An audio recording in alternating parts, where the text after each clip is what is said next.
দিলাম।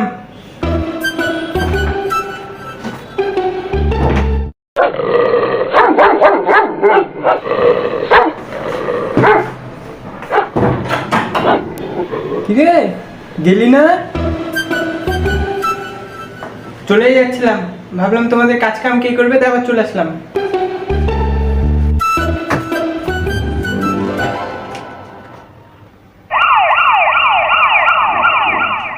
জান, কোথায় যাব?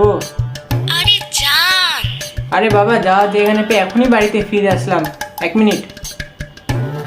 আপনি কি? আমি তোমার গার্লফ্রেন্ড। ওমা, কখন থেকে? জন্মের পর থেকে। হুম?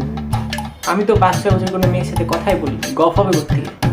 বিশ্বাস না হলে তোমার বন্ধুদের জিজ্ঞেস করো। আচ্ছা ঠিক আছে, বন্ধুকে বলে দেখি। হ্যাঁ বন্ধু। হ্যাঁ বল। আমার কি কোনো গার্লফ্রেন্ড ছিল?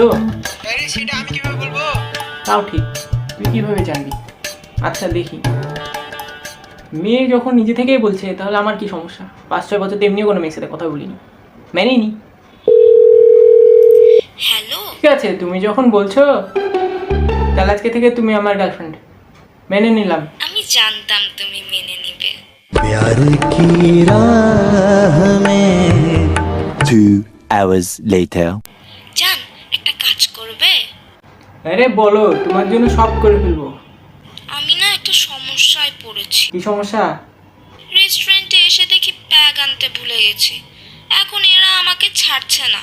তাড়াতাড়ি 2000 টাকা আমার এই নাম্বারে বিকাশ করে পাঠাও তো।